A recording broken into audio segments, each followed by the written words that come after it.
रतन टाटा के बारे में 50 रोचक तथ्य। जन्म। रतन टाटा का जन्म 28 दिसंबर 1937 को मुंबई, भारत में हुआ था। परिवार। रतन टाटा प्रसिद्ध टाटा परिवार से आते हैं, जो टाटा समूह की स्थापना से जुड़ा है। दादा। उनके दादा जमशेदजी टाटा टाटा समूह के संस्थापक थे। शिक्षा। उन्होंने कैंपियन स्कूल, मुंबई और बाद में cathedral and John Connon school में पढ़ाई की। विदेशी शिक्षा। रतन टाटा ने अमेरिका के कॉर्नेल यूनिवर्सिटी से आर्किटेक्चर और स्ट्रक्चरल इंजीनियरिंग में डिग्री प्राप्त की। MBA। रतन टाटा ने हार्वर्ड बिजनेस स्कूल से एडवांस्ड मैनेजमेंट प्रोग्राम किया। टाटा समूह में प्रवेश। रतन टाटा ने 1961 में टाटा समूह में एक साधारण कर्मचारी के रूप में करियर की शुरुआत की। पहली जिम्मेदारी, उन्हें टाटा स्टील के शॉप फ्लोर पर काम दिया गया था, जहां उन्होंने ब्लू कॉलर वर्कर के रूप में काम किया। संपत्ति। रतन टाटा की व्यक्तिगत संपत्ति ज्यादा नहीं है, क्योंकि टाटा ट्रस्ट के अधिकांश शेयरों का स्वामित्व टाटा समूह में है। टाटा सन्स के चेयरमैन। 1991 में रतन टाटा टाटा सन्स के चेयरमैन बने। टाटा ग्रुप की विस्तार। रतन टाटा के नेतृत्व में टाटा समूह ने अंतर्राष्ट्रीय स्तर पर विस्तार किया और Tetley, Jaguar Land Rover, Corus जैसे बड़े ब्रांड्स को अधिग्रहित किया। टाटा नैनो। रतन टाटा ने दुनिया की सबसे सस्ती कार टाटा नैनो को लॉन्च किया। टाटा इंडिका। उन्होंने भारत की पहली स्वदेशी कार टाटा इंडिका को लॉन्च किया। परिवार। रतन टाटा का कभी विवाह नहीं हुआ और उनके कोई संतान नहीं है। टाटा ग्रुप का योगदान। उनके नेतृत्व में टाटा समूह ने कई समाज सेवा कार्यों में योगदान दिया। Airline industry. रतन टाटा ने टाटा समूह को एयरलाइन इंडस्ट्री में भी स्थान दिलाया और उन्होंने विस्तारा एयरलाइन की शुरुआत की। Forbes list. उन्हें फोर्ब्स की सबसे प्रभावशाली व्यक्तियों की सूची में कई बार जगह मिली। चैरिटी। रतन टाटा का अधिकांश धन चैरिटी और सामाजिक कार्यों में जाता है।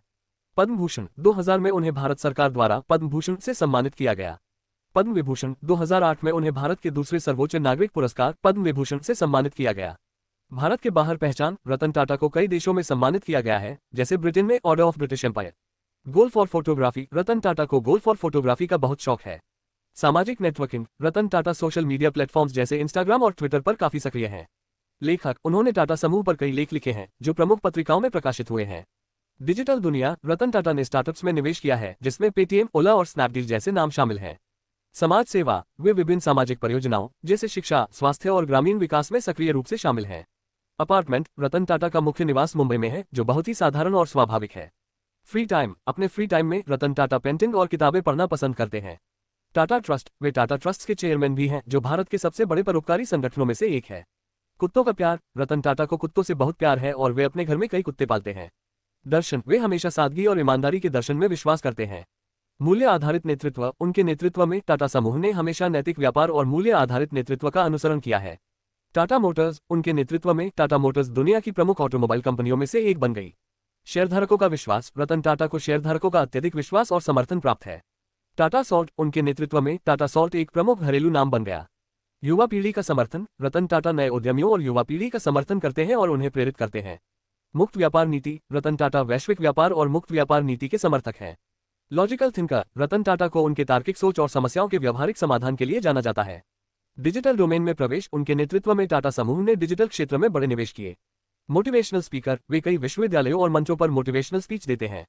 Forbes cover. Ratan Tata Forbes जैसी प्रतिष्ठित पत्रिकाओं के कवर पर आ चुके हैं। जलवायु परिवर्तन। वे पर्यावरण और जलवायु परिवर्तन के मुद्दों पर ध्यान केंद्रित करते हैं। Advisory role. उन्होंने कई अंतर्राष्ट्रीय कंपनियों के लिए एडवाइजरी रोल निभाया है। Global citizen. रतन टाटा को एक वैश्विक नागरिक माना जाता है, जो हमेशा मानवता की भलाई के लिए काम करते हैं। टेक्नोलॉजी प्रेमी। वे नवीनतम टेक्नोलॉजी में गहरी रुचि रखते हैं और टाटा समूह को इनोवेशन की दिशा में अग्रसर किया। समर्पण। रतन टाटा को उनके काम के प्रति समर्पण और प्रतिबद्धता के लिए जाना जाता है। सादगी। उनकी सादगी उनके नेतृत्व शैली की मुख्य विशेषता मानी जाती है। समाज सुधारक। वे हमेशा समाज में सुधार लाने की कोशिशों में लगे रहते हैं। महिलाओं के लिए अवसर। रतन टाटा महिलाओं के लिए शिक्षा और रोजगार के अवसरों का समर्थन करते हैं। Ford deal. उन्होंने फोर्ड मोटर्स से जगुआर और लैंड रोवर का अधिग्रहण किया, जो टाटा समूह की सबसे सफल डील मानी जाती है।